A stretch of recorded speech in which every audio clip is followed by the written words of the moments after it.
ஆமா. நம்ம தென் மாவட்டம் எல்லாம் நைட் என்ன சாப்பாடு தான். பக்காப்படியில ஒரு படி அரிசி வீட்டுல நிறைய பேர் இருக்காங்கன்னு வச்சுக்கோங்களேன். ஒரு ஆமா. 4, 5 பேர் இருக்காங்கன்னா ம். அரிசிய ம். நல்ல பானையில தான் இன்னைக்கும் வடிக்கிறாங்க. ஆ.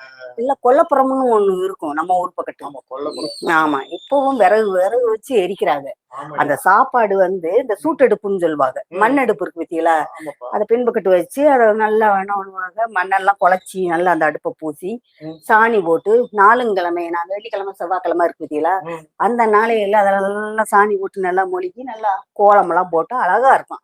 பார்க்கறதுக்கு மங்களகரமா இருக்கும். ஆ.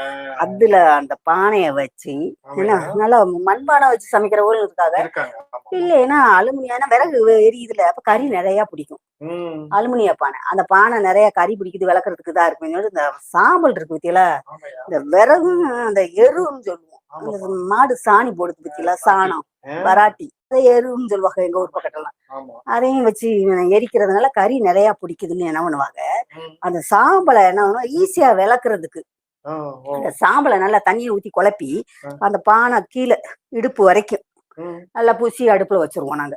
ஓ, ஓ. வச்சிட்டோம்னா என்ன பண்ணுவோம், நல்லா விறகு வச்சு எரு வச்சு எரிப்போமா, நல்லா ஆமா. கொதிச்சு வரும்போது இந்த ஆமாய்யா. அரிசியை போட்டு வடிச்சு வச்சிருவோம். ம். அந்த வடிச்ச தண்ணி இருக்குல்ல அதை பெருக்கித்தான் நான் என்ன பண்றது வெயில் காலத்துல ம். மத்தியானம் எல்லாம் சுடு சாதம் ம். குழம்பு பொரியல் கூட்டு இது சாப்பிட்டது போக பாக்கி சாதத்தை ஆமா. மீதம் இருந்தாதான் இங்க எல்லாம் தண்ணி ஊத்துறோம். அங்க ஆமா. அப்படி இல்ல. சாப்பாடு நைட்டுக்கு வேணும் மறுநாள் வேணுங்கிறதுன்னு சொல்லியே ஆமா. அதிகமா அரிசிய போட்டு ஆ. வடிச்சு தண்ணியை ஊத்தி வைப்போம்.